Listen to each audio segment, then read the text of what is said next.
ziua, stimați profesori și părinți, dragi copii. În primul rând vreau să zâmbiți copii, pentru că nu suntem la un concurs.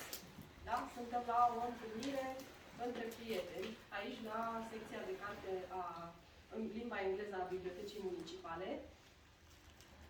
Și sărbătorim astăzi, cu 3 zile înainte, Ziua Internațională a Cărții și, în același timp, a bibliotecarului din România. Este alături de mine, din partea Consiliului Local, domnul Liviu Davidescu, președinte al Comisiei de Cultură, și mulțumim foarte mult pentru prezență. Și noi vă mulțumim. În fiecare an, pe 23 aprilie, întreaga lume sărbătorește cărțile. Cărțile au un loc special în viața fiecăruia dintre noi și de aceea UNESCO a hotărât, din anul 1995, că trebuie să le sărbăm în mod oficial. Ideea înființării unei astfel de aniversări a apărut în anul 1923, când mai mulți spanioli iubitori de carte au dorit să-l omagieze pe Miguel de Cervantes. În 1995, la Conferința Generală de la Paris, UNESCO a decis ca ziua de 23 aprilie să rămână data aniversării internaționale, deoarece, conform calendarului gregorian, în această zi sărbătorim nașterea și moartea lui William Shakespeare. Acesta s-a născut pe 23 aprilie 1564 și a murit tot pe 23 aprilie 1616.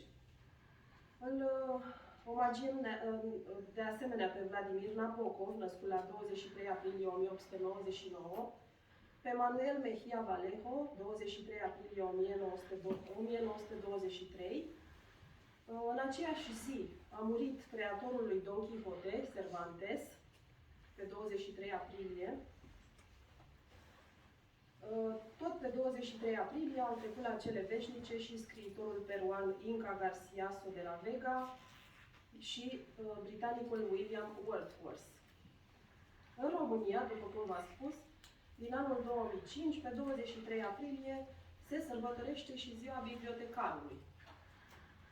Ne aflăm astăzi la secția de carte în limba engleză a Bibliotecii Municipale, pe care nu știu câți dintre voi o cunoașteți, câți dintre dumneavoastră, și de aceea am hotărât să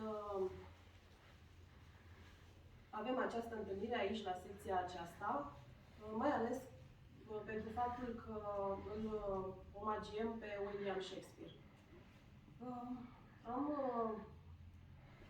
V-am rugat pe fiecare dintre elevi să pregătiți câte un fragment din literatura engleză și o să vă chem pe fiecare în parte, conform listei de înscrieri, aici, alături de noi, să ne citiți fie ce ați pregătit, fie dacă v-ați ales de aici, de la noi, câte o carte, sau fie să recitați ceva. Și vom începe cu Savu Bianca, de la Colegiul Național Nicolae Grigorescu, pentru că ea s-a scris prima.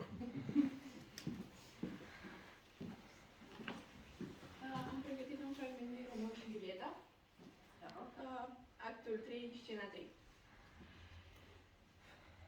This torture and no mercy. Heaven is here, where Juliet lives, and every dog and cat and little mouse, every unworthy thing, live here in heaven and may look at her. But Romeo may not. More validity, more honorable state, more courtship lives in carried flight than Romeo. They may sighs on the white wonder of dear Juliet's hand, and steal the immortal blessing from her lips, who even in pure and vassal modesty still blush as thinking their own kisses sing. But Romeo may not. He is banished. Flies may do this, but I from this must fly. Here are free men, but I am banished. And says to yet that Degdal is not dead, has to no poison mix, no sharp ground knife, no sudden mean of death, to never so mean, but banished to kill me, banished. Oh, free are the damned youths that were in hell, howlings attempts it. How hast the heart, being a divine, a ghostly confessor, a sin absolver, and my friend professed, to mangle me with the word banished. To found madmen, hear me a little speak, or will speak again of banishment.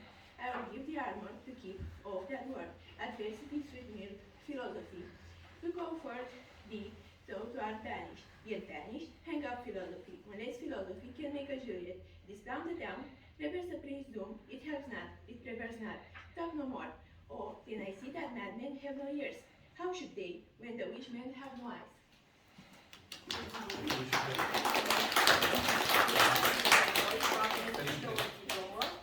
Și câte 3 cărticele din partea Consiliului Local. Bârsan Sofia, Școala Gimnazială Alexandru Ioan Cuza, clasa a 6-a. O să vă citesc sonetul 30. When to the sessions of sweet silence though, I summon up remembrance of things past, I sigh the lack of many a thing I sowed, and with old woes new wail my dear time's waste. Then can I drown a night I used to flow, for precious friends heeding death's dayless night, and weep afresh love's long since cancelled woe, and moan the expense of many a vanished sight.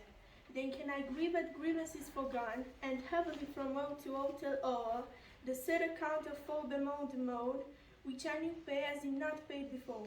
But if the while I think on thee, dear friend, all losses are restored and sorrows end. Bravo, felicitări! Bravo, felicitări! Panait Nicolae, de la Școala Gimnazială Alexandru Ioan Cuza. O să vă citesc actul 31 din Hamlet. To be or not to be, that is the question. Whether it is nobler in the mind to suffer the slings and arrows of outrageous fortune, or to take arms against the sea of troubles, and by opposing them to die, to sleep, no more, and by sleep to say we end, the heartache and the thousand natural shocks that flesh is heir to. 'Tis a consummation devoutly to be wished, to die, to sleep perchance to dream. Aye, there's the road, for in that sleep of death what remains, what dreams may come, when we have shuffled off this mortal coil, must give us pause.